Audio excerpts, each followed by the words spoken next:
There is a psychological phenomenon which, according to Dr. Jordan Peterson, it's very common among human beings, but it's obliterating the potential for a meaningful and functional life as a Christian. It's one of the major causes for why so many Christians are weak and irrelevant in society. So we'll explore why that is, but before we do, let me just take a moment to welcome the Holy Men Club. I appreciate you being here again for a new episode. And if this is your first time with us, you can type in the comments below, first time you're here, so I can say a proper and more personalized welcome to you. Here we're all about learning how to take responsibility, how to live as holy men. So if that's something that you want in your life, you may subscribe and join us. A couple days ago, I was listening to a part of a lecture from Dr. Jordan Peterson. And if you don't know him, he's a world-famous Canadian psychologist, a very prominent and outspoken figure, highly knowledgeable, excellent communicator. And you need to see this 4-minute clip I will show you. It's fascinating. He's explaining the psychology part of this phenomenon. And then afterwards, we'll apply that to the Christian context and see why it becomes a problematic paradox and what we need to do about it. Have a look. This tells you everything you need to know about human beings. So it's worth knowing. Okay, so zebras have stripes. And people say, well, that's for camouflage. And then you think about that for 2 seconds and you think, that's a really stupid theory because lions are camouflaged and they're like golden like the grass. And zebras are black and white. So you can see a zebra 5 miles away. It's like, there's a zebra, it's black and white. So the whole camouflage thing, that's just not working out so well as a hypothesis. Okay, so biologists go and they decide to take a look at some zebras. And so they're looking at a zebra on the herd because there's no zebra, right? Just like there's no fish. There are schools of fish and there are herds of zebras. There's not a zebra, there's zebras. You're looking at the zebras, trying to study a zebra, and you look at the zebra and you make some notes and you look up and you think, oh Christ, which zebra was I looking at?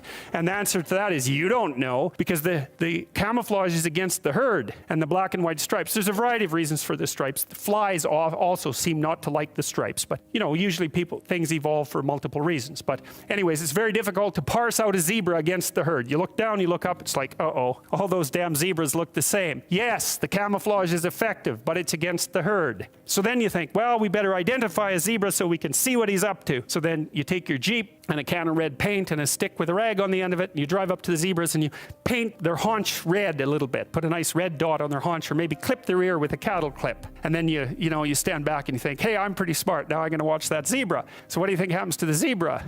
The lions kill it. Right, because lions, they're smart, right? Hunting animals are smart, but they have to identify a zebra before they can organize their hunt. They can't just hunt the whole herd. They have to pick out a zebra. And so maybe it's like a zebra that's got a sore hip or something. And so you think, well, nature's kind. It just takes the weak.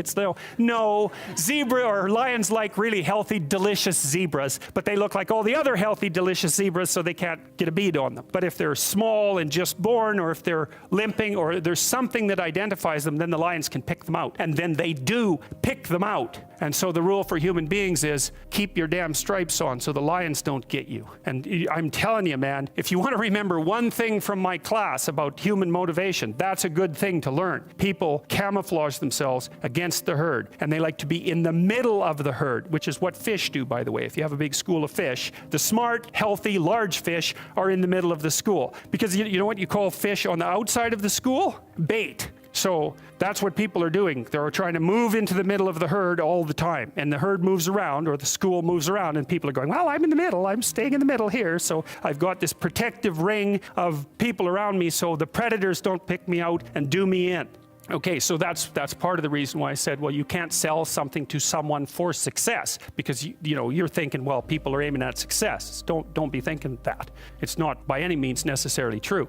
Trait neuroticism is a powerful motivator, and trait neuroticism is let's not be too threatened or hurt, right? That's the negative emotion system, and the negative emotion system is a killer source of motivation. Okay, you may already be ahead of me, but let's stay together here. So human beings, like zebras, by nature, we want to avoid threats of suffering and failure and hurt more than we want to gain success. That's interesting. So what do? We try to stay in the middle of the herd. We blend in and not stick out. We try to be invisible and left alone, reducing the risks. Now I'm going to show you a quote from the Bible and see if you can spot the paradox between the quote and this psychological behavior. It says, "Do all things without complaining and disputing, that you may become blameless and harmless, children of God without fault in the midst of a crooked and perverse generation, among whom you shine as lights in the world." Does that sound like a safe, middle in the herd kind of position? This is the psychological dilemma with being a Christian. Because the whole point of Christianity, following Jesus, is to restore you to a life of righteousness while being surrounded by a generation of wickedness. That contrast is like waking up in the middle of the night, going to the bathroom, turning on the light, and it's blinded. It's so bright. As a Christian, you are to live different, but per definition, that makes you stick out. Now, if you've been feeling that, I don't want to settle for a normal life, I don't want to be afraid and hold back, good. That's a sign that you're ready, because it's a whole lot easier and safer to try to dim that light, lessen the contrast, not to be so different, because then you can still hopefully blend in and be like everyone else. So you continue to laugh at the same jokes, you entertain yourself with the same shows, you eat and drink whatever those around you do. Because what happens if you actually change your life after those high and holy standards of the Bible? It's like painting that red spot on your own haunch, and guess what? You're no longer in the midst of the herd. You don't fit in anymore. You're on the outside now, and that makes you vulnerable to the lions. You can lose your reputation. You can lose clients.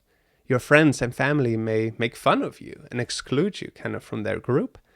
You can be misunderstood, considered to be an extremist. There's much more, obviously, that you can risk, and it's scary because it's not fictitious. Those can actually become real scenarios that will affect your life. So basically, the calling of a Christian seems to go head to head with this fundamental self-preservation motivator in us that wants to just safely blend in with the herd. So what are we supposed to do? The obvious answer is choose to be a real Christian.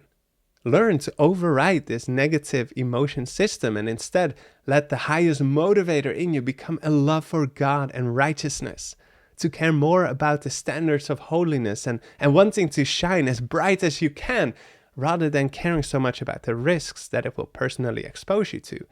Now that sounds all right, but you and I both know that that's not easy to do. And the reason why we feel uncomfortable or scared or uncertain is because our eyes are looking at the wrong herd. What do I mean? Listen to Jesus. You'll get it soon.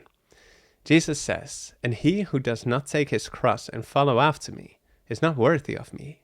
He who finds his life will lose it, and he who loses his life for my sake will find it." This is extremely significant. It's like we got this psychological disorder where we see things upside down. We think clinging to our lives here, self-preservation mode, right? Blending in, like that would be gain to us. That would be for our best interest. But actually, that's loss. That's loss. And the losses that we desperately seek to avoid, losing our lives, facing risks, being too different, all because of our faith, those are actually the gains that lead to life. Why is Jesus saying this? It's because we're trying to blend in with the wrong herd. Because if we could pull back the curtains of the unseen, we would see that billions of angels, together with the inhabitants of God knows how many other worlds he created, they are all kind of huddled together in a heavenly herd. They all live in righteousness together. It's just our sinful earth is like this little, sick, weak zebra on the outside of the herd, which is an easy prey for the enemy. Why would we want to be like that? Blend into that? That's preposterous. Only with a short-sighted, narrow mind, it may look like the easiest and most comfortable life now. Being kind of invisible, left alone, not being too different, avoid negative attention, just go with the motions of life and blend in. Except for what seems to us like the safety in the middle of the herd now will make you lose everything. Because you are not in the middle of the herd. You're that little, sick, weak creature on the outside of the heavenly herd. So you'll lose your life, you'll lose heaven, and for what? A temporary life here on earth without meaning and purpose. And regardless of how hard you try to blend in here, it's not like that life is even going to be free from suffering, hurt, or failure anyway. That will still be a part of it. So is that worth it? For what profit is it to a man if he gains the whole world and loses his own soul? It's black and white. Blending with the one makes you stick out with the other. And that means that the very risks and losses due to our faith that we so much seek to avoid, those are actually the signs that we're on the path to life and holiness. Blessed are you when men hate you and when they exclude you and revile you and cast out your name as evil for the Son of Man's sake. Rejoice in that day and leap for joy, for indeed your reward is great in heaven, for in like manners their fathers did to the prophets. The more steps to holiness you take on the path to life, blending in more and more with the heavenly herd, the more you will be strangers and pilgrims on the earth. For those who say such things declare plainly that they seek a homeland. And truly, if they had called to mind that country from which they had come out, they would have had opportunity to return. But now they desire a better, that is, a heavenly country. Therefore God is not ashamed to be called their God, for he has prepared a city for them. God is not calling us to live holy so that we will face risks, to make our lives here on earth as difficult as possible, to be different just for the sake of it. No, God longs for you to prepare to come home, for you to blend in with everyone else in the universe, those who can't wait to meet you. The world just doesn't understand it. They love their evil ways. Don't try to blend in with them. Don't compromise an inch. See the unseen world. Stop being so consumed by this short-term delusion of life and the risks you may face, what people may think about you or do to you. We have all eternity ahead of us.